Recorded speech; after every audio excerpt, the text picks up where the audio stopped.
Welcome to 2020 Tasty Treats with GourmetQuilter. I'm Susan Clare, the GourmetQuilter. We're doing a whole series of applique things just at the moment. We're doing a series all about in the playroom. So there's lots of fun things that you might find in the playroom here. We've got robots and hobby horses and dolls' houses and boats and rockets and lots of things to fire the imagination. So we're doing a whole series. There's 20 in this particular series of in the playroom. We're doing one a day with a video, and there's a pattern to download. If you're interested in doing that, you need to get that from the website, from GourmetQuilter.com. We're up to applique number 12 for in the playroom out of the 20. So this time we're doing a little teddy, and if you are receiving the pattern, you'll have something like this to download and print with all the shapes ready to trace.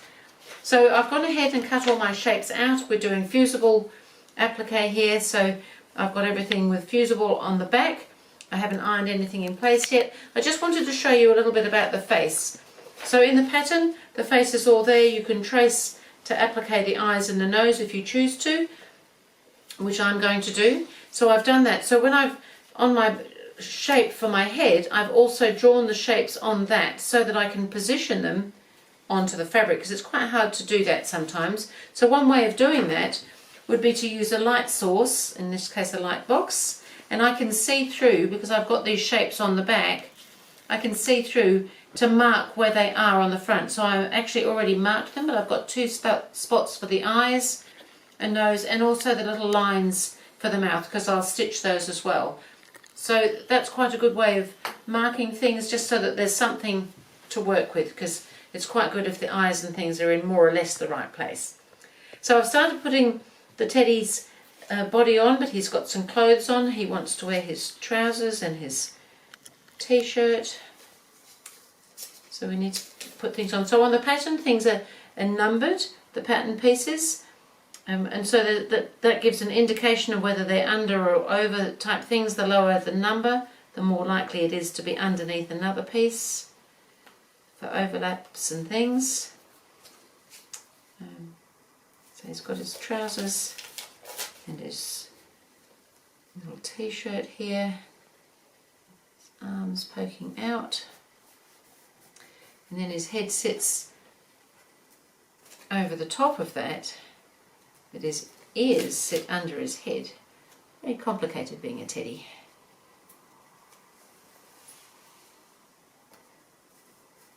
So these little ears, they're just going to tuck just underneath and stick out on the side of his head there.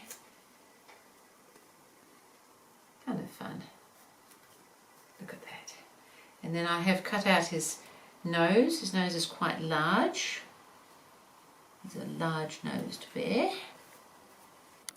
And I have done the eyes as well. So I'm just going to pop those. I've made little dots on the fabric where the eyes are going to go. And this fusible is just a little bit adhesive. It's a steamer seam, so it sits quite nicely where I put it until I'm ready to iron it.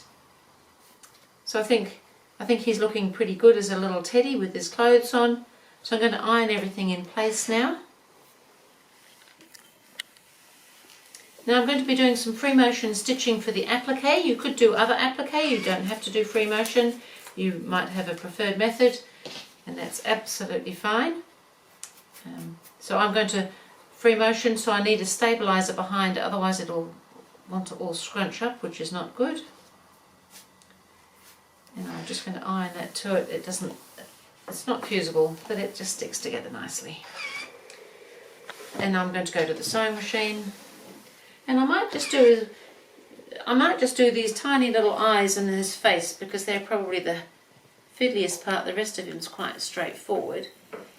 So I'll do a little eye here. They're just tiny. It's exactly the same as I normally do with the free motion stitching.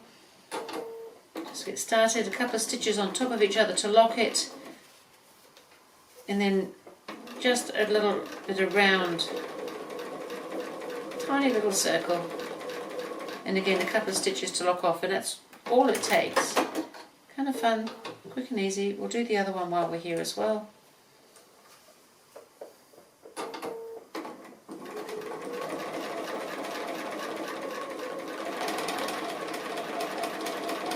So these things don't necessarily have to take a long time to do. and these sorts of things would be great on other things, on clothing, bags, lots of things. So I'm going to do his nose and his mouth now. So I'm going to start on his nose where the mouth comes out from, but I'm going to go around the nose first.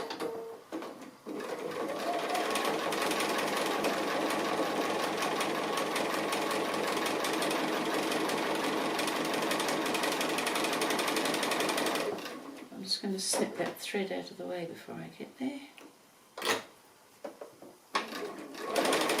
And so then I'm going to come straight onto that mouth. Now the mouth is just a stitched line.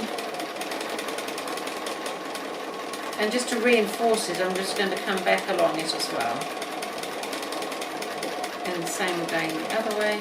I can see where it goes.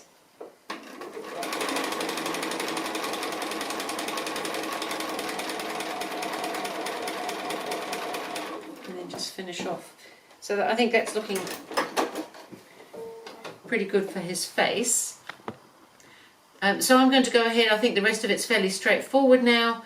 To applique, I'll applique it all and show you when I get round to the other end. So I've nearly finished coming around our bear. I've just got to do this little hand here and come up the rest of that sleeve. I wonder what his name is.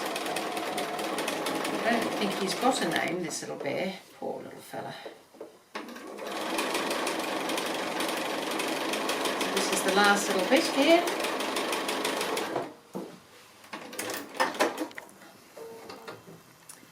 And I'll give it a quick press.